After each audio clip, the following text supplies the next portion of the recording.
It was about 5 or 6 weeks ago that Victoria spoke to a group of 600 people at a Rotary Club, and she's going to be giving the same speech to us today. And I saw it, I think a week or so after it hit the web, it started going around, and so I quickly got on the phone and talked with her dad Zane and invited them here. And so we have a very special treat. So Victoria, come on up, do your thing.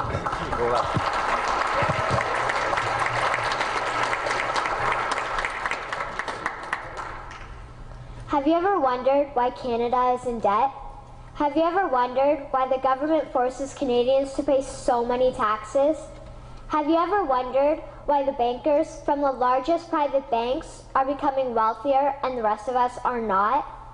Have you ever wondered why the gross national debt is over $800 billion?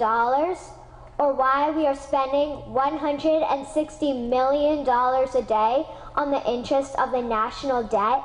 That's $60 billion a year. Have you ever wondered who receives the $60 billion? What I have discovered is the banks and the government have colluded to financially enslave the people of Canada. I will share with you 3 important points of reference which will hopefully spark enough interest and concern for you to continue the research on your own and to engage your government to stop this criminal act against the people of Canada. First, we will briefly examine the Bank of Canada. Second, we will see how our banking system works today. And lastly, I will offer a viable solution that we can petition our government to implement. A very little known figure in Canadian history is Jährigen. He was a lawyer, member of Parliament, and mayor of Vancouver. His contribution to Canada is probably the greatest in our history. He championed the creation of the National Bank of Canada, whose sole purpose is to create and manage Canada's money. It was formed on July 3, 1934, and owned by all Canadians.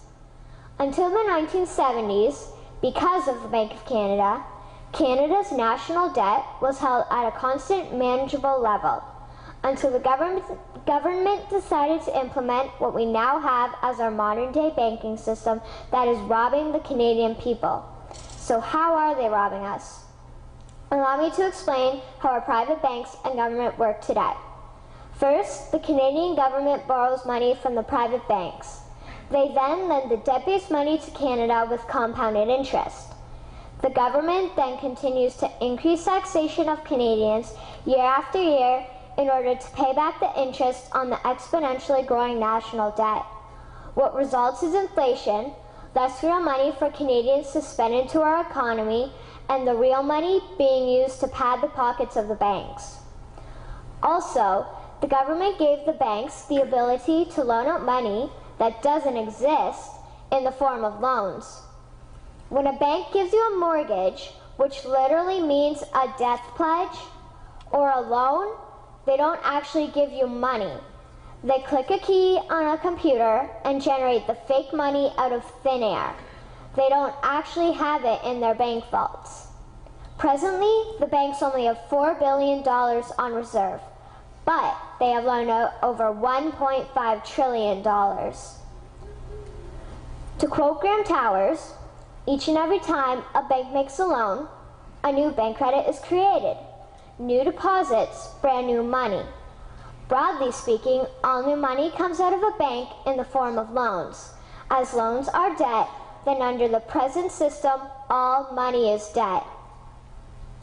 What I find interesting is even Jesus, in Matthew 21, drove out the money changers in the temple because they were manipulating the currency to steal money from the people. The private banks are just like the money changers in Matthew 21. They are defrauding and robbing the people of Canada, thus their freedom, and they need to be stopped. How should the banking system work? In an infamous interview, Mr. McGeer asked Mr. Towers, "Can you tell me why a government with power to create money should give that power away to a private monopoly and then borrow that which Parliament can create itself back at interest to the point of national bankruptcy?" Mr. Towers replied, "If Parliament wants to change the form of operating the banking system, then certainly that is within the powers of Parliament. In other words, if the Canadian government needs money, they can borrow it directly from the Bank of Canada. The people would then pay fair taxes to repay the Bank of Canada.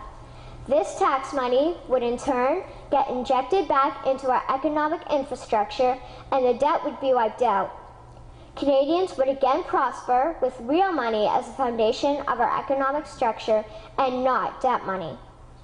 Regarding the debt money owed to the private banks, such as the Royal Bank, we would simply have the Bank of Canada print the money owing, hand it over to the private banks, and then clear the debt with the Bank of Canada.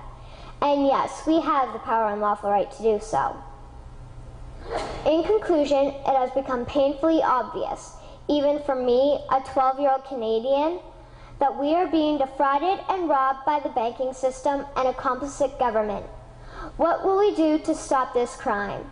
What will we do to ensure that the next generation will live free and clear of the debt-based economy that enslaves them to the banks? Margaret Mead said the following, and I hope that all of you remember this. Never doubt that a small group of people can change the world. Indeed, it is the only thing that ever has. Thank you.